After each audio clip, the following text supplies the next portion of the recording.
Salon international du livre et avec nous une autrice. Bonjour. Bonjour. Alors votre nom, prénom? Alors c'est Graziella Fleury-Montpouvet. Mon prénom c'est Graziella.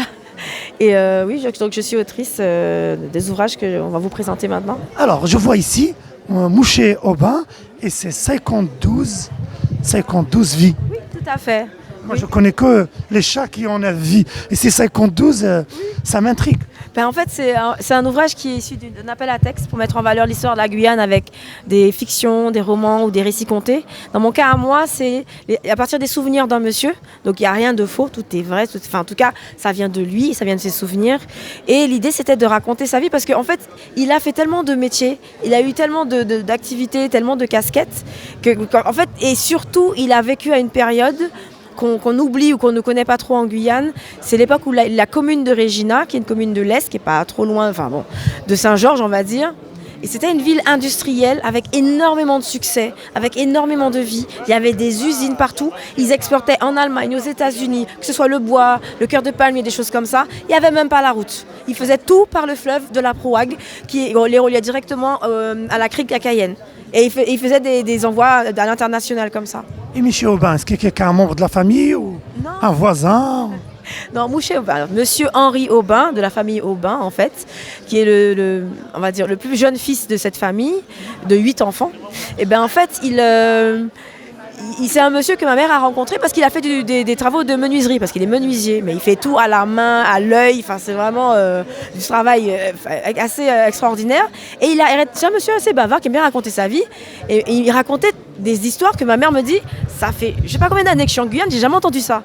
Et on a essayé à un moment de le faire voir par des journalistes, parce qu'il y avait des émissions sur nous Gangan, des choses comme ça. Immortalisé. Voilà, pour un peu que ses souvenirs ne partent pas en quelque sorte, et surtout qu'il y ait un sujet qui soit fait sur lui. Sauf qu'il y a eu le Covid, et puis les tentatives de contacter les journalistes sont un petit peu tombées à l'eau. Et finalement, il y a un concours pour justement mettre en valeur l'histoire de la Guyane qui est arrivé. Et moi, à la base, j'écris des contes pour enfants, des histoires pour enfants. C'est plutôt ça mon genre de prédilection. Et finalement, ma mère m'a dit, mais tu sais quoi, tu devrais essayer toi toute seule. Et je dis, c'est vrai, je vais l'interviewer. Et pendant plusieurs entretiens, pendant 6 mois d'entretien, et puis 3 jours de visite où on a dormi à Regina, où il nous a fait faire la visite avec ses souvenirs, où chaque bout d'agglo, chaque vieille maison, chaque ruine a pris vie avec ses souvenirs en fait.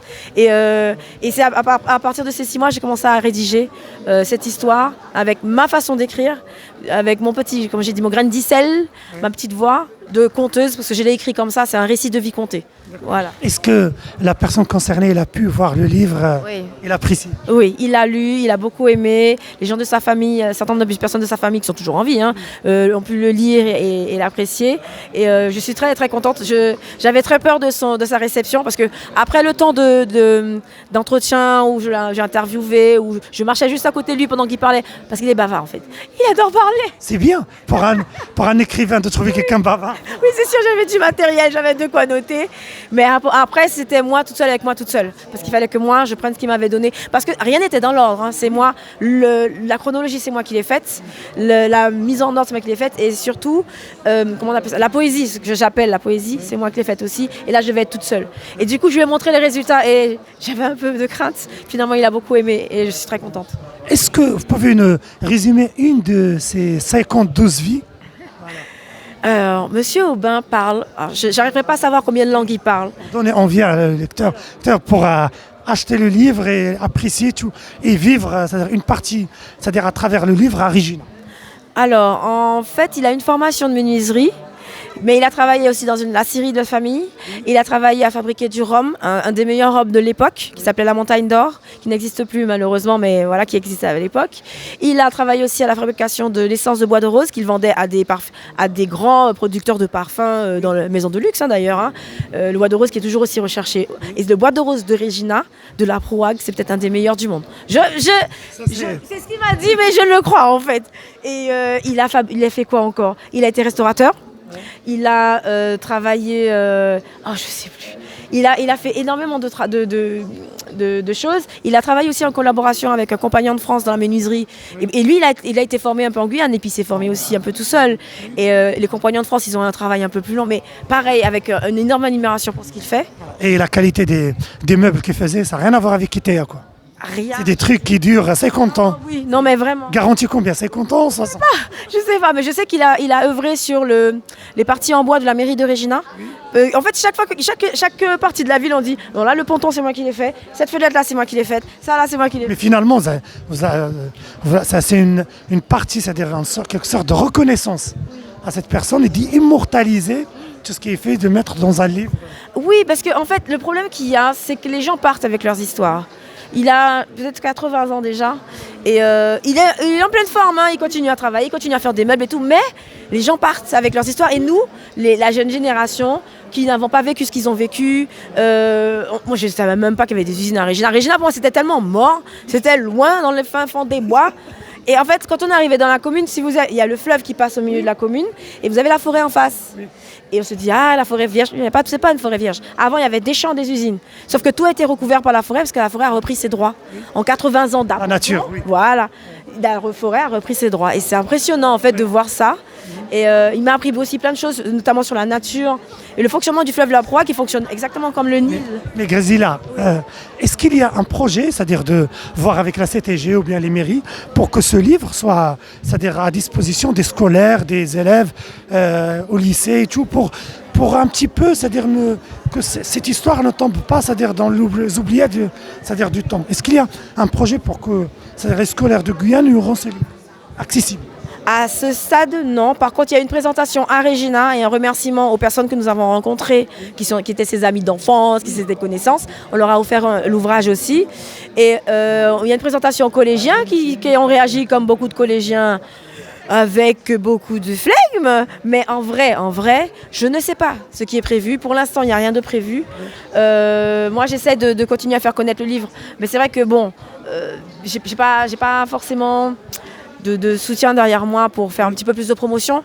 J'essaie de le faire exister comme ça, mais j'ai pas de projet précis sur ça. Mais je pense avec ce reportage sur notre radio associative, voilà, les élus, les responsables, ils peuvent, c'est-à-dire faire, c'est pas la promotion, mais faire partager cette histoire par rapport à tous les Guyanais et Guyanaises. Et je demande à tous les Guyanais, lorsqu'ils passent à Regina, qu'ils pensent à ce livre.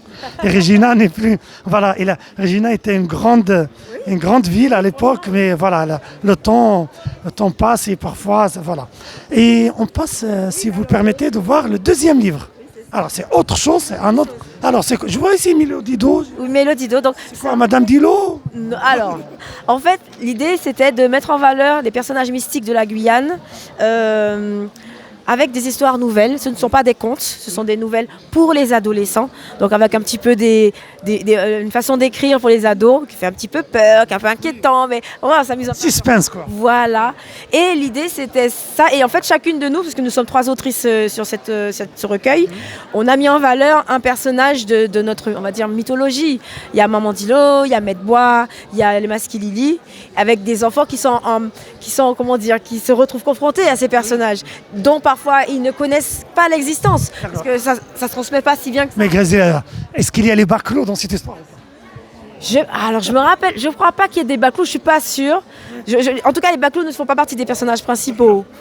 Non. Et si j'ai bien compris, c'est une histoire, c'est-à-dire nouvelle, mais avec des personnages qui sont locaux, oui, et qui permettent, c'est-à-dire aux adolescents de, c'est-à-dire s'épanouir, c'est-à-dire leur imagination et tout, mais dans un cadre local. C'est ça, et ça manque parce que si aujourd'hui je vais parler à des élèves, parce que mon métier c'est être enseignante de Maskilili, Maman Dilo, tout ça, je dois vous avouer qu'il y en a beaucoup qui ne savent pas ce que c'est.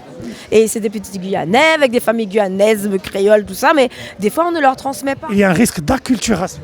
Tout à fait. Franchement, oui. Et c'est ça qui est bien. En fait, moi, ce que j'aime avec la littérature, c'est qu'on peut toujours faire vivre ces choses-là. Mais de façon ludique et... Voilà. Pas que ce soit rébarbati. Pas de façon soviétique. Oui, voilà. Non, mais c'est vrai, en plus. Plus ça devient amusant, plus ça devient inspirant et plus les enfants le retiennent. D'accord. Voilà. Merci beaucoup. Merci à vous. Et bon salon. Merci beaucoup.